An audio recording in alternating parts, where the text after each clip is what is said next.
South Australia's Kilsby Sinkhole looks like nothing more than a quiet pond in the middle of farmland, but beneath its calm surface lies one of the most treacherous underwater caverns in the country.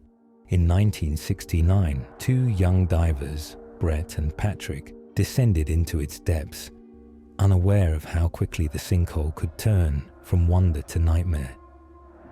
What started as an afternoon dive soon unraveled into confusion, panic, and tragedy. The Kilsby Sinkhole had claimed its first victims and left a warning etched in its dark waters that echoes to this day. The Kilsby Sinkhole lies just outside Mount Gambier in South Australia, a region carved by limestone and riddled with caves, ponds, and subterranean rivers. To a passerby, it looks unremarkable. An oval pool of water surrounded by farmland, its edges marked by sheer limestone walls. But beneath that still surface stretches an immense cavern, plunging to depths of over 60 meters. The clarity of the water is breathtaking. Divers describe it as floating in air, where even the deepest shadows are visible in astonishing detail. Yet beauty has always masked danger here. With no natural light reaching the lowest chambers, divers are entirely dependent on artificial illumination. The walls are jagged, the passages narrow, and the descent is deceptively fast. In the 1960s, cave diving was still in its infancy in Australia. Safety training was minimal, guidelines were rare, and many divers entered with little more than enthusiasm and hope. In March 1969, Brett and Patrick, two young recreational divers, arrived at the Kilsby Sinkhole with the excitement of explorers about to step into an unknown world. Neither were highly trained in cave diving. At the time, very few in Australia were, but they had heard stories of the sinkhole's crystal clear waters and vast chambers. What they saw from the surface was enough to draw them in. A mirror-like pond that seemed calm, inviting and harmless. With their gear strapped on, they slipped beneath the surface. At once, the clarity of the water unfolded before them. Sunlight penetrated deep into the first chamber, revealing limestone walls that dropped away in sheer cliffs. It felt as though they were suspended in mid-air, floating in a cathedral of stone and water.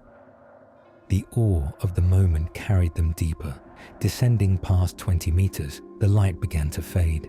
The shadows of the cavern pressed closer, and the walls opened into darker passages. There were no guidelines to mark a safe route, no permanent reels strung through the sinkhole as there would be in later years. Each kick of their fins carried them farther into the unknown. As they explored, the silence was absolute, broken only by the hiss of their regulators. Brett and Patrick were pushing deeper, farther from the safety of the surface, relying only on instinct and their basic scuba skills. But in places like the Kilsby Sinkhole, beauty can turn against you in an instant. A wrong turn, a misplaced fin stroke, or a moment of hesitation can transform wonder into disaster. Unseen above, the still surface betrayed nothing, but below, in the growing darkness, the dive was already shifting toward catastrophe. As Brett and Patrick ventured deeper, the glow of the entrance faded until it was just a faint shimmer far above. Their torch beams cut narrow tunnels of light through the dark water, but the vastness of the sinkhole quickly overwhelmed their sense of direction. With no guideline to follow, orientation slipped away. At some point, they realized they had gone too far. Their air gauges were dropping, the exit was no longer visible, and the sheer walls around them offered no clear path upward. Panic set in. Brett's breathing quickened, each inhale draining his tank faster. Patrick tried to steady his friend, but in the silence of the depths, fear grew louder than reason. Silt stirred from the floor, clouding their visibility. The water that had once seemed like glass now closed in around them, murky and suffocating. Disoriented, they swam in circles, searching desperately for the way out. Every second, the weight of their predicament pressed harder. When rescuers later pieced together the scene, it was clear the young divers had lost control in those final minutes. One of them, likely ran out of air first, regulator slipping from his mouth as unconsciousness set in. The other, alone and terrified, followed soon after. In the dark silence of the sinkhole, both lives ended before they could find the surface. The deaths of Brett and Patrick in 1969 marked the first widely reported fatalities at the Kilsby Sinkhole, and their loss sent shockwaves through Australia's diving community. The sinkhole, once spoken of as a hidden marvel, now carried a darker reputation, one of beauty intertwined with lethal risk. For the families, grief was immediate and devastating. 2 young lives, full of promise, had been silenced in a place that seemed so serene from the surface. Locals began to question whether the sinkhole should remain open at all, while authorities and divers debated the dangers of exploring such sites without proper training or safety measures. In the aftermath, cave diving organizations began pushing harder for standardized practices, guidelines, redundant equipment, and formal training. The tragedy became one of the cautionary tales repeated in dive briefings across South Australia. Today, the Kilsby Sinkhole remains both a premier dive site and a memorial to those who entered before safety protocols existed.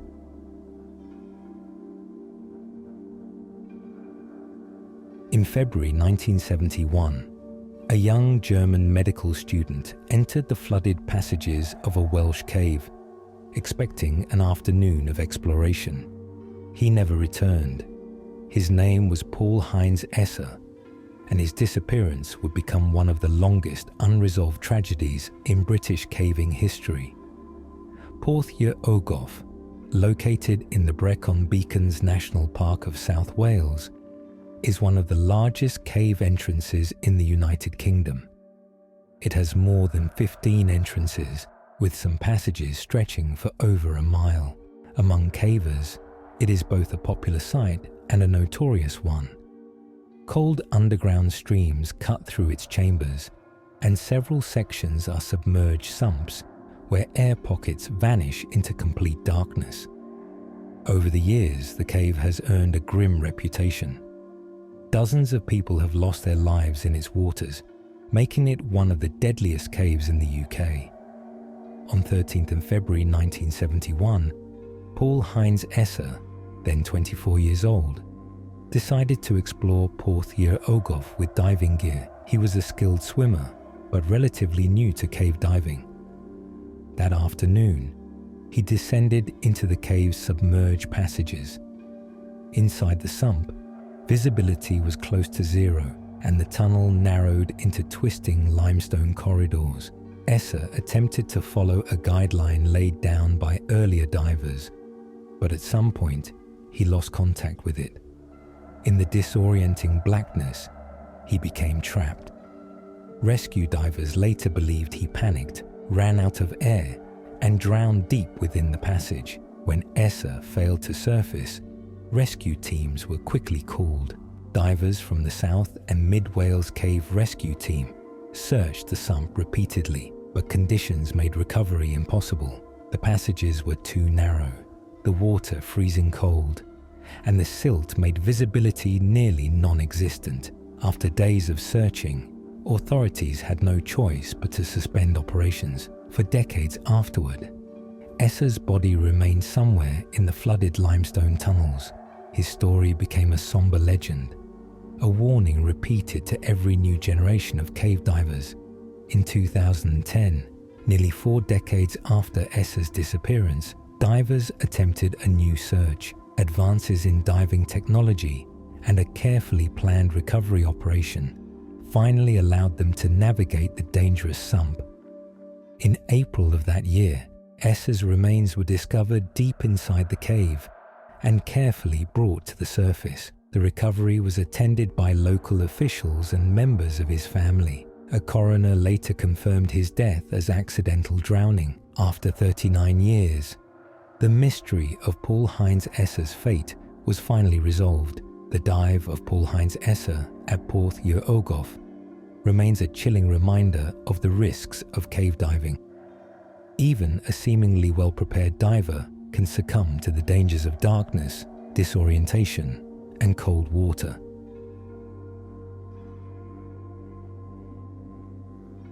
The first diver broke the surface, gasping in the humid Florida air. But his partner, 23-year-old Lance Crawford, never followed. Somewhere below, in the black water of Elatchua Sink, he had vanished. What began as a casual dive into a summer sinkhole had turned into a nightmare. For 3 days, rescuers searched the submerged caverns, battling darkness and silt so thick it erased every light. When they finally found him, Lance lay deep inside the cave, silent, unreachable. Why had one man escaped while the other was swallowed whole? This is the chilling mystery of the Elatchua Sink tragedy. In the heart of Elatchua County, Florida, lies a quiet pond that hides a dangerous secret. Known locally as Elatchua Sink, it looks like an ordinary stretch of still water surrounded by brush and farmland. But beneath the surface is a limestone cavern, a flooded passageway carved over thousands of years, twisting downward into chambers where daylight cannot reach. The water is deceptively inviting, clear on the surface, but quickly turning into a silt-filled maze where a single misplaced kick can erase all visibility. In July of 1992, 2 young men decided to test its depths. Among them was Lance Crawford, a 23-year-old University of Florida agriculture student.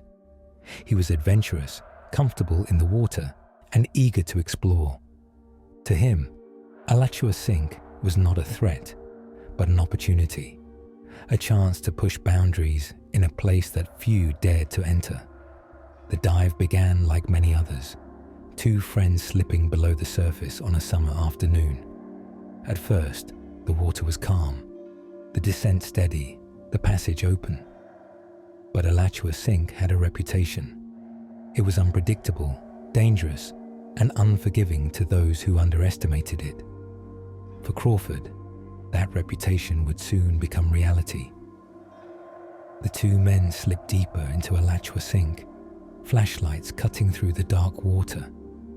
The limestone walls closed in, their beams reflecting off silt that stirred with every movement. At first, the dive felt manageable, the guideline marking their path, and the silence broken only by the hiss of regulators. But somewhere in the narrow passages, something changed. Lance Crawford began to fall behind. His partner pressed forward, then turned, expecting to see his light close behind.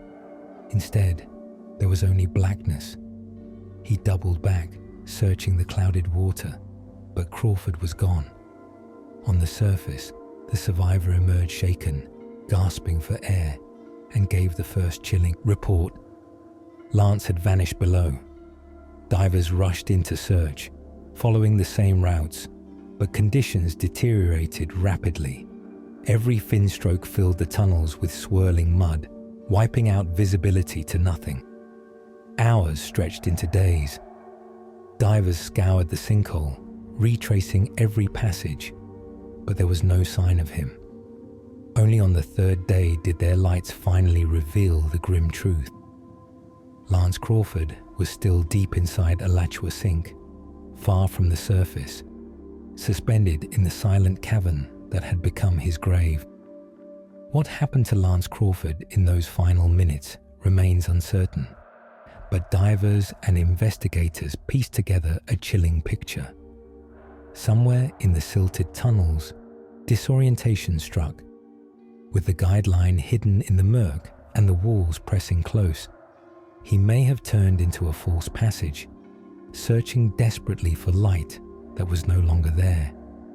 As the blackness thickened, panic would have followed. His breathing, once controlled, became faster, draining precious air. The hiss of his regulator echoed against the limestone as his tank slipped toward empty. Without a clear exit, every choice became guesswork.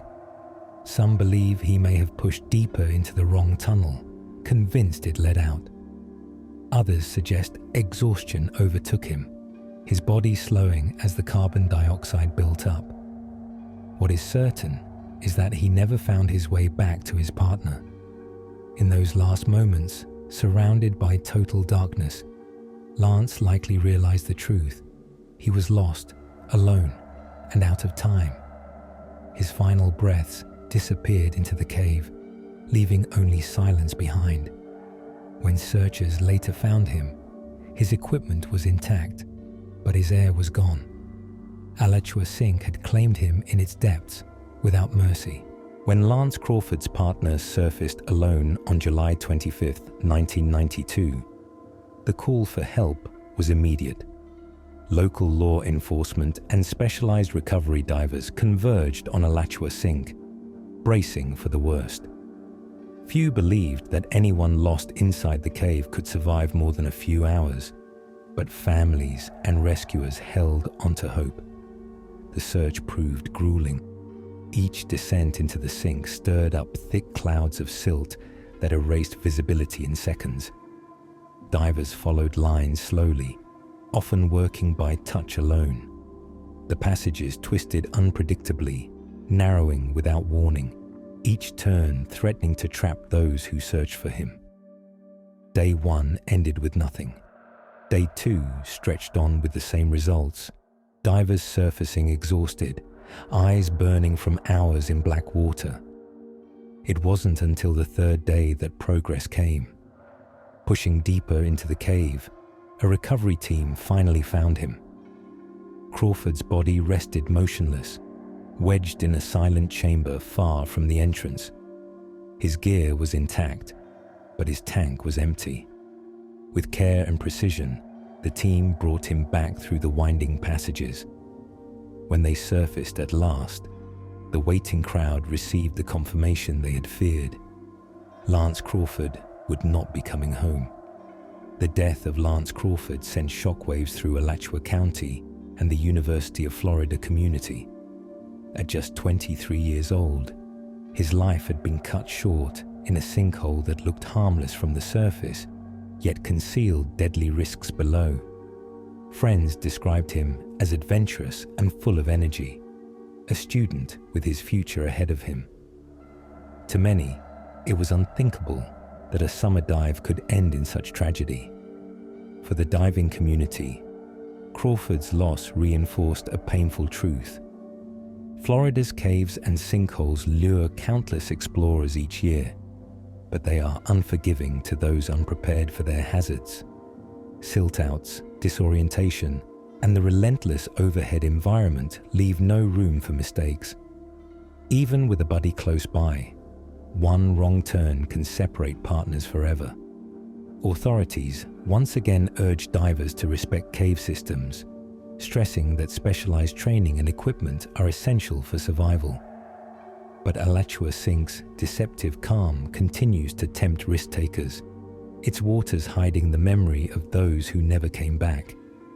For those who knew him, Lance is remembered not for how he died, but for the life he lived, a reminder that even the strongest among us can be claimed in an instant by the silence of the deep.